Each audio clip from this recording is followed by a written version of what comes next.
Je me suis effondré un mardi, le visage le premier dans un tas de gravier. Mon casque de chantier a roulé plus loin, tandis que le soleil brûlant de la banlieue moscovite me brûlait la nuque. J'avais 50 ans, je travaillais dans le bâtiment pour 500 roubles de l'heure, et mon corps avait fini par abandonner. La dernière chose que j'ai entendue avant que tout ne devienne noir fut quelqu'un crier « Appelez une ambulance ». Il ne respire plus. Il y a 2 ans, j'étais vice-président d'une grande entreprise technologique à Skolkovo. J'avais un bureau d'angle, un portefeuille d'actions et un manoir à 600 millions de roubles sur la rue Biovka. J'avais une femme qui me disait qu'elle m'aimait et 3 enfants qui m'appelaient papa. Maintenant, je n'avais plus rien. Un studio dans un vieil immeuble délabré de Kapotia, un pick-up rouillé avec 350 000 km au compteur, des dettes de cartes de crédit s'élevant à 1 million de roubles qui augmentaient chaque mois, et un corps qui se brisait sous des gardes de 14 heures à porter des planches et mélanger du béton. Mon ex-femme avait tout pris. La maison, les économies, les comptes de retraite et la garde exclusive de nos 3 enfants, Élisée, Miroslava et Lucas qu'elle avait systématiquement monté contre moi au cours des 2 dernières années. Tu crèveras seul et dans la misère, m'avait dit Aglaya le jour où le divorce avait été finalisé. Elle souriait en le disant. Ce sourire froid et satisfait d'une femme qui avait obtenu exactement ce qu'elle voulait. Sur la misère, elle avait raison. Et alors que je gisais inconscient dans ce tas de gravier, elle avait presque raison sur la mort aussi. Mais elle s'était trompée sur la solitude. Elle ne le savait pas encore. Je me suis réveillé sous des néons, au rythme des bips réguliers des moniteurs cardiaques. Une chambre d'hôpital, des murs blancs, des draps blancs, l'odeur des antiseptiques et de la nourriture institutionnelle. J'avais déjà été ici, ou dans des pièces similaires, pour rendre visite à des amis, mais je n'avais jamais été celui dans le lit. Une femme en blouse blanche se tenait au pied de mon lit, étudiant un dossier avec une expression que je ne pouvais pas tout à fait déchiffrer. Elle avait la quarantaine, les cheveux sombres attachés, un stéthoscope autour du cou. Monsieur Belsky, je suis le docteur Daria Sokolova. Comment vous sentez-vous? Comme si un camion m'était passé dessus. Ma voix était rauque, ma gorge sèche. Que s'est-il passé? Vous vous êtes évanoui sur votre chantier. Déshydratation sévère, épuisement, hormones de stress à un niveau alarmant. Votre corps s'est simplement arrêté, elle posa le dossier. Vous avez été inconscient pendant 14 heures. 14 heures? Nous avons fait des analyses. Protocole standard pour des cas comme le vôtre. Elle s'arrêta. Quelque chose traversa son regard. De la confusion, ou de la curiosité. Vsevolod Afanassievitch, je dois vous demander quelque chose. Cela peut paraître étrange, mais c'est important. D'accord. Qui sont vos parents biologiques? La question me prit au dépourvu. Je m'attendais à ce qu'elle m'interroge sur mes antécédents médicaux, mon régime alimentaire, mes conditions de travail, mais pas sur ça. J'ai été adopté, dis-je. Mes parents, Afanasi et Pelageya Belsky, m'ont élevé. Ils sont décédés il y a des années. Je n'ai jamais connu mes parents biologiques. Le docteur Sokolova hocha lentement la tête. Elle se dirigea vers la porte, vérifia le couloir, puis la ferma à clé. Le clic du verrou parut anormalement fort. Qu'est-ce qui se passe? Demandai-je. Quelque chose ne va pas chez moi. Elle revint à mon chevet, tira une chaise et s'assit pour que nos yeux soient au même niveau. Vsevolod Afanassievitch, je suis aussi généticienne. Je dirige ici un programme de recherche sur les maladies héréditaires.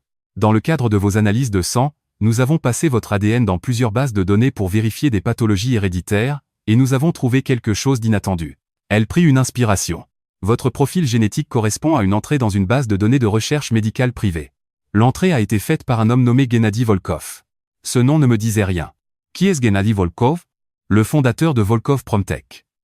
Construction mécanique, contrat de défense, aérospatiale, l'un des hommes les plus riches de Russie. Jamais entendu parler. Quel rapport avec moi? Le docteur Sokolova se pencha plus près. Sa voix tomba à peine plus haut qu'un murmure. Monsieur Belsky, Gennady Volkov était votre père biologique. Il a passé 49 ans à vous chercher. Et quand il est décédé l'année dernière, il a tout laissé, toute sa fortune à vous. Je l'ai fixé, certain d'être encore dans le coma. Certain que c'était un délire provoqué par la fièvre. C'est impossible. Je suis un ouvrier du bâtiment. Je n'ai pas un kopek. Je suis. Écoutez-moi. Elle posa une main sur mon épaule.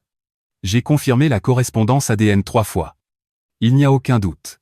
Gennady Volkov était votre père, et sa fortune. Elle me regarda droit dans les yeux. Vsevolod, votre héritage est estimé à 300 milliards de roubles. Les heures suivantes furent un flou total. Le docteur Sokolova fit venir un administrateur d'hôpital, qui fit venir un avocat, qui en fit venir un autre. Ils me montrèrent des documents, des certificats, des décisions de justice. Ils expliquaient des choses que je ne pouvais pas traiter, des trusts, des successions, des protocoles d'héritage. Gennady Volkov était mort en 2023. Son testament contenait une clause qui avait stupéfié sa famille, son conseil d'administration et ses avocats.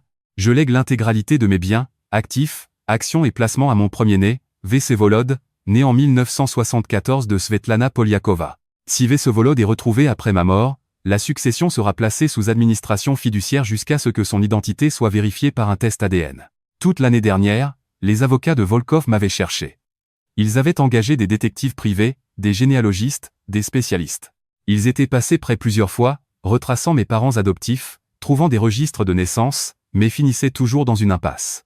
Ce qu'ils ignoraient, c'est que Gennady Volkov lui-même avait un plan de secours. Il y a des années, il avait fait don de son ADN à une base de données de recherche, celle-là même que le programme du docteur Sokolova utilisait. Il l'avait fait dans l'espoir qu'un jour son fils finisse dans un hôpital où l'on pratiquerait des tests génétiques. Et c'est exactement ce qui est arrivé. Mon évanouissement sur le chantier avait mené à une analyse de sang, l'analyse à un profil ADN, le profil à une correspondance dans une base de données, et la correspondance à une phrase qui changeait tout. Monsieur, vous valez 300 milliards. 2 milliards de dollars en équivalent, pour être précis. C'est ce que les avocats m'ont dit quand le choc initial s'est dissipé. La succession Volkov comprenait des actions de Volkov Promtech pour 180 milliards de roubles, de l'immobilier pour 60 milliards, des portefeuilles d'investissement pour 50 milliards. Là, les collections et les biens personnels valaient encore 20 milliards. Tout était à moi. Si le test ADN confirmait ce que tout le monde savait déjà. Le test fut pratiqué le lendemain. Un simple frottis buccal comparé aux échantillons de Gennady Volkov conservés par ses exécuteurs testamentaires. Le résultat tomba 48 heures plus tard. Correspondance à 99,9%. J'étais le fils de Gennady Volkov, et je devenais l'un des hommes les plus riches du pays. Laissez-moi vous parler de ma vie avant cette chambre d'hôpital. Je m'appelle Vsevolod Belsky. Je suis né en 1974, bien que je n'ai appris les circonstances de ma naissance que très récemment. J'ai été élevé par Afanasie et Pelageya Belsky à Nijni Novgorod. Des gens bons, simples, qui ne m'ont jamais dit que j'avais été adopté. Je l'ai découvert à 18 ans, en triant les papiers de ma mère après sa mort. Un acte de naissance avec un autre nom, des documents d'adoption. Une lettre d'un avocat mentionnant un arrangement privé. Je n'ai pas cherché à en savoir plus. Afanasie était encore en vie, et je ne voulais pas le blesser en creusant dans un passé qu'il voulait manifestement garder enterré. Après sa mort, j'ai pensé à chercher mes parents, mais la vie a pris le dessus. L'université, la carrière, le mariage, les enfants. Il y avait toujours quelque chose de plus urgent que le mystère de mes origines. J'ai déménagé à Moscou après avoir été diplômé de l'université technique de Nijni Novgorod. J'ai trouvé un emploi dans une entreprise technologique pendant le boom numérique, j'ai gravi les échelons d'ingénieur à vice-président en 20 ans, je gagnais très bien ma vie, j'avais bâti une existence digne. J'ai rencontré Aglaya S en 2000 lors d'un événement d'entreprise. Elle avait 22 ans, assistante marketing, belle, ambitieuse et pleine de rêves. J'en avais 26, je grimpais déjà l'échelle corporative. Nous nous sommes mariés en 2002. Élisée est née en 2004, Miroslava en 2007, Lucas en 2010. Nous achetions des maisons de plus en plus grandes à mesure que mon salaire augmentait.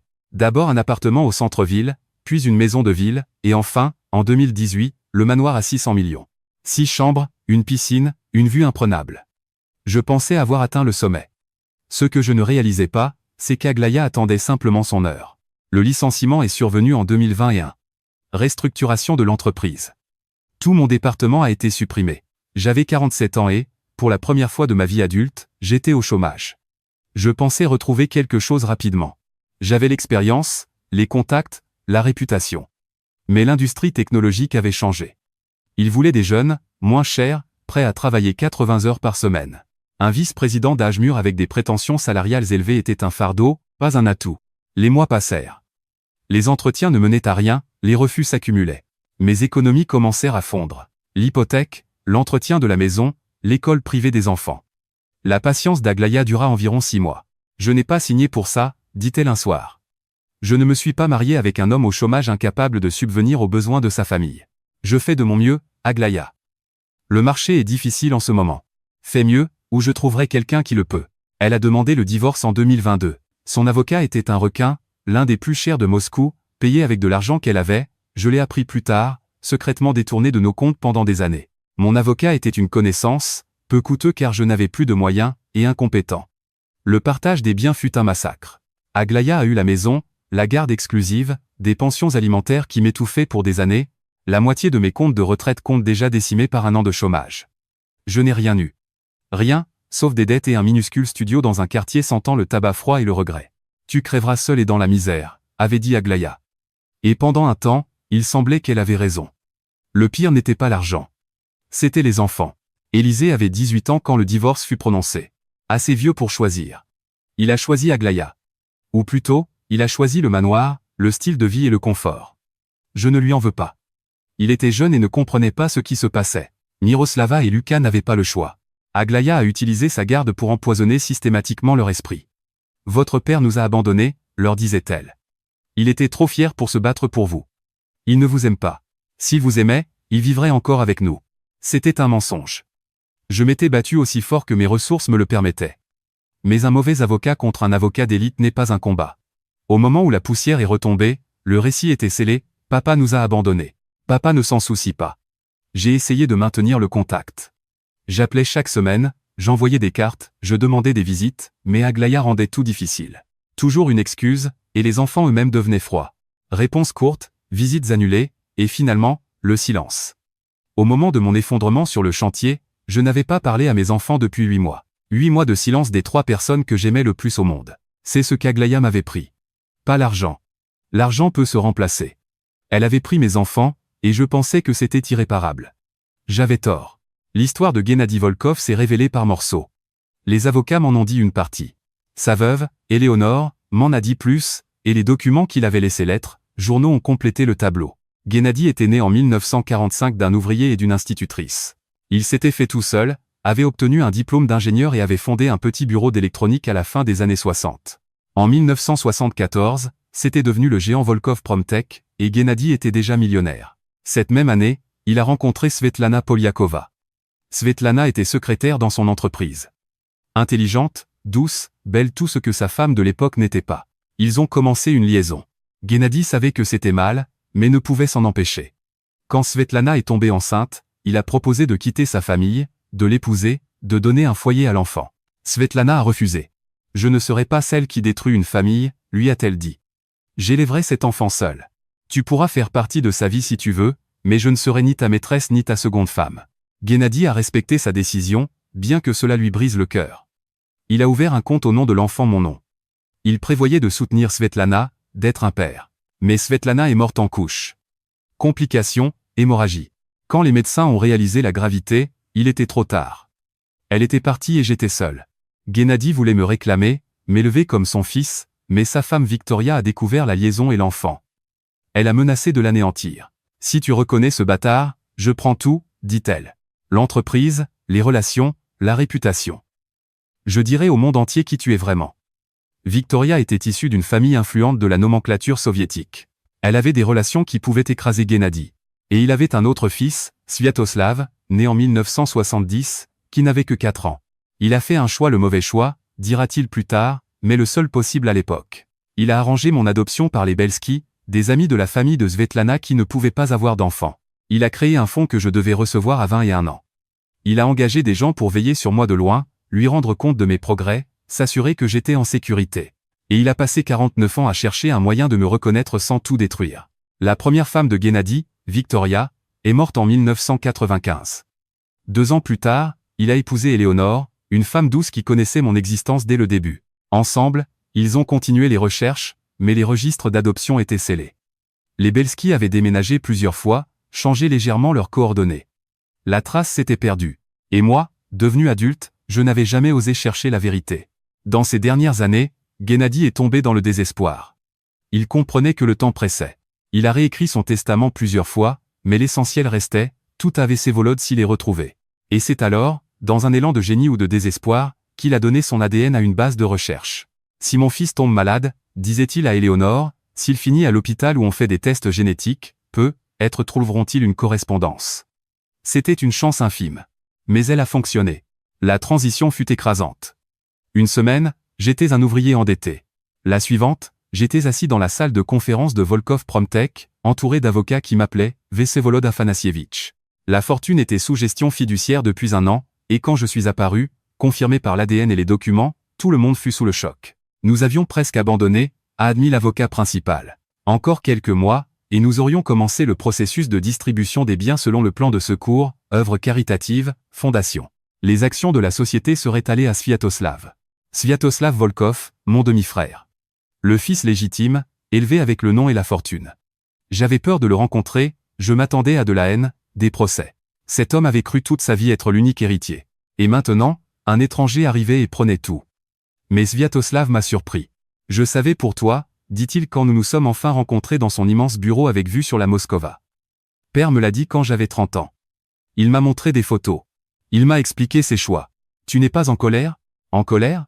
Sviatoslav eut un sourire amer. J'ai été furieux pendant des années. J'ai détesté ce frère fantôme qui avait volé le cœur de mon père sans même être présent.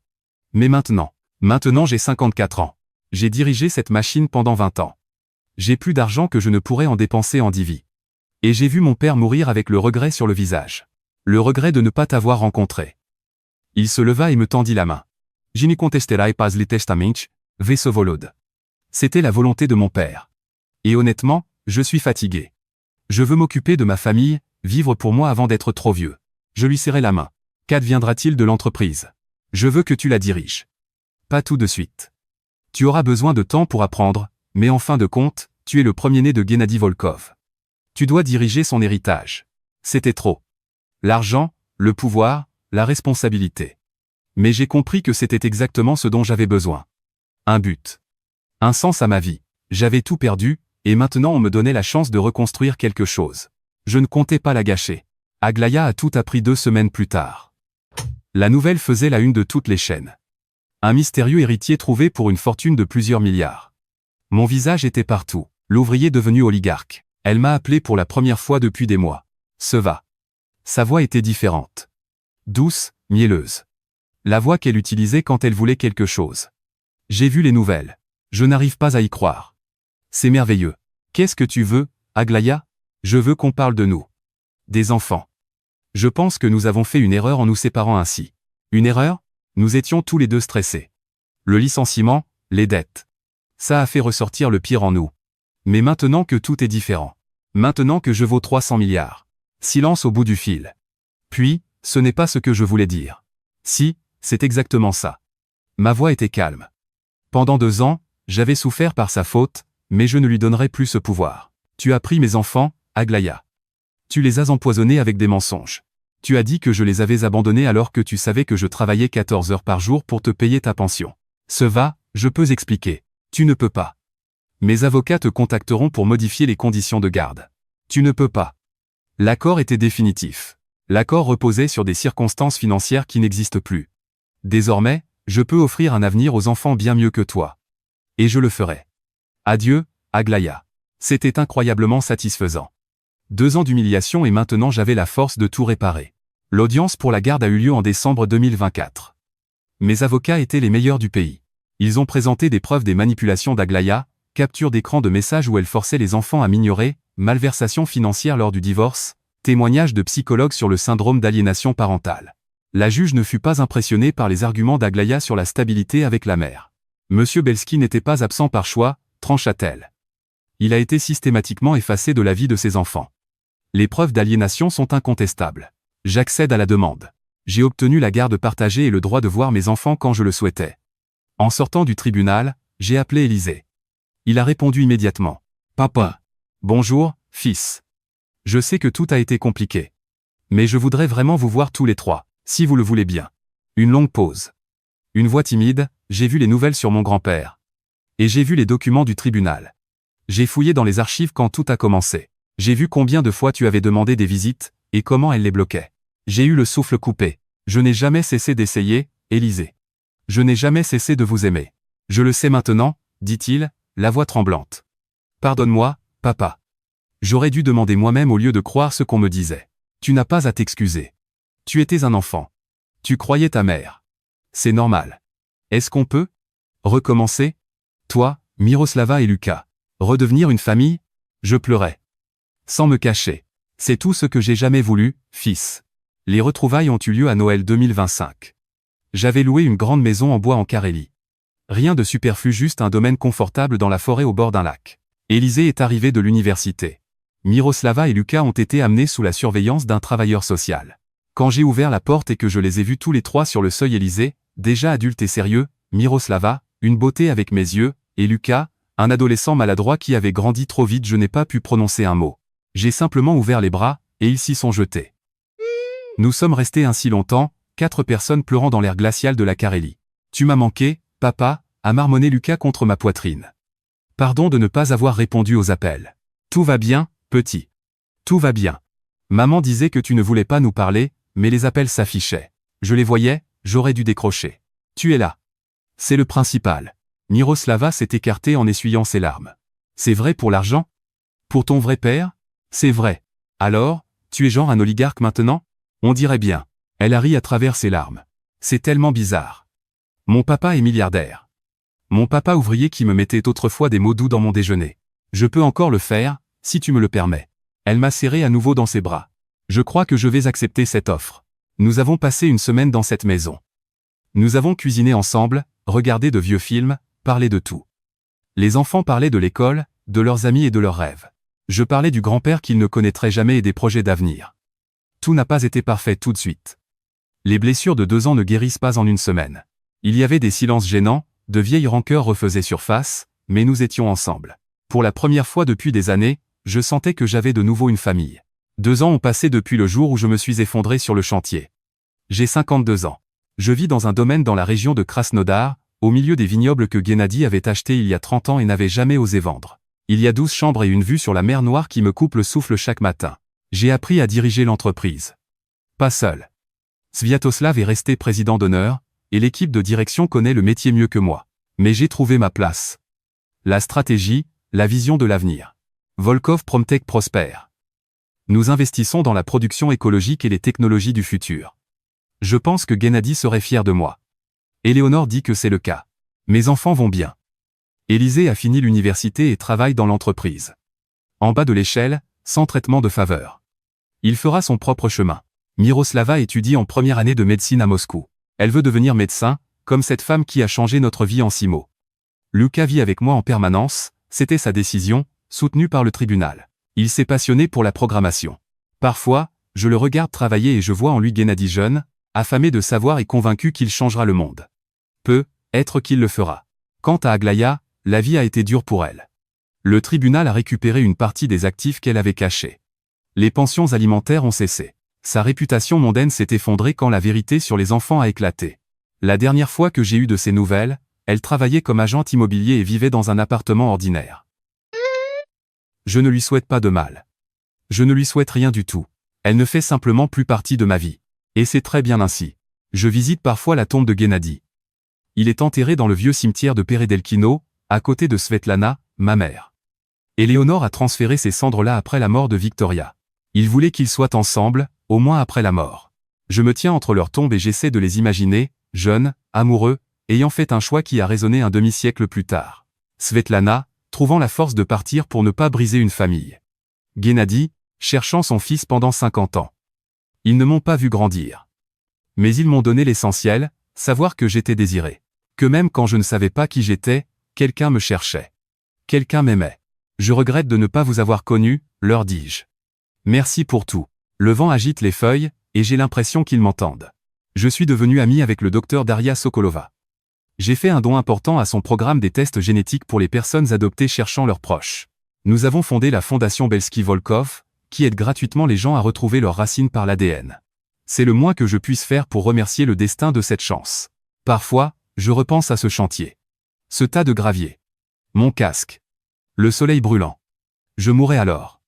Peut-être pas physiquement, mais spirituellement, c'était le cas. J'avais cru à Aglaya. J'avais cru que je n'étais rien. Mais la vie avait d'autres plans. Parfois, le moment où vous touchez le fond est celui où tout commence à changer. Cet évanouissement m'a sauvé en me mettant entre les mains du bon médecin. Je ne crois pas au destin comme à une force supérieure, mais je crois en la seconde chance. Je crois que peu importe l'obscurité, il y a toujours une probabilité de voir surgir l'inattendu. Un appel téléphonique, un test sanguin, 6 mots murmurés. La vie fait peur et émerveille à la fois. C'est dimanche matin. Je suis sur la terrasse de ma maison près de Gelandjik, et je regarde le lever du soleil sur les vignes. Lucas est dans la cuisine, il prépare le petit déjeuner. Il est devenu un excellent cuisinier. Élisée et Miroslava viendront dîner ce soir. J'ai une tasse de café à la main. Du bon café. Pas ce substitut que je buvais à Capotia. J'ai 52 ans. J'ai des milliards, une entreprise au nom de mon père et 3 enfants qui m'aiment. Et je suis reconnaissant. Pas pour l'argent n'est que des chiffres. Je suis reconnaissant pour la possibilité de tout réparer. Pour le fait que même à 50 ans, la vie peut encore vous surprendre. Tu crèveras seul et dans la misère, avait dit Aglaya. Elle s'est trompée. Elle s'est tellement trompée. Merci de m'avoir écouté. Racontez cela à quelqu'un qui pense que tout est fini. À quelqu'un à qui on a fait croire qu'il ne valait rien. À quelqu'un qui a 50, 60 ou 70 ans et qui pense que ses meilleurs jours sont derrière lui. Ce n'est pas vrai. Les meilleurs jours peuvent vous attendre au prochain tournant. Vous ne savez jamais quand un médecin fermera la porte, se penchera vers vous et dira les mots qui bouleverseront votre monde. Une chute peut être le début d'un envol. La fin d'un chapitre, le début d'un autre. Continuez simplement d'avancer. Parce que quelque part, quelque chose d'inattendu vous attend. Et peut être que cela vaudra bien plus que 3 milliards. Luca a crié depuis la cuisine. Papa, le petit déjeuner est prêt. Je pose ma tasse et j'entre dans la maison. Vers mon fils, vers mes enfants, vers ma famille. L'argent, c'est agréable. Les maisons et les voitures, c'est confortable. Mais ce moment, ce dimanche matin ordinaire, ce petit déjeuner avec mon fils, voilà ce qui compte vraiment. C'est ce que j'ai failli perdre. Et c'est ce que je ne considérerai plus jamais comme acquis. Qu'avons-nous là, des crêpes? Selon ta recette? Selon la tienne, papa, dit Luca avec un sourire. La recette que tu nous faisais quand j'étais petit, avant que tout ne dérape, je l'ai trouvée sur une fiche dans tes vieux cartons. Je regarde l'assiette. Des crêpes en forme d'animaux. Un ours, un lapin, un canard. Les mêmes formes que je découpais pour eux il y a 10 ans, avant le licenciement, avant le divorce, avant les années de vide. Tu t'en souviens? Je me souviens de tout, papa. Des bonnes choses, en tout cas. Celles que maman essayait de me faire oublier. Je le serre fort dans mes bras. Ce grand garçon de 16 ans. Le fils pour lequel j'avais si désespérément souffert. Yetai papa. Et je t'aime aussi, mon fils. Plus que tu ne peux l'imaginer. Nous nous asseyons pour déjeuner. Le soleil inonde la pièce, et la vie, ma nouvelle vie, ma seconde chance, ma bénédiction inattendue continue.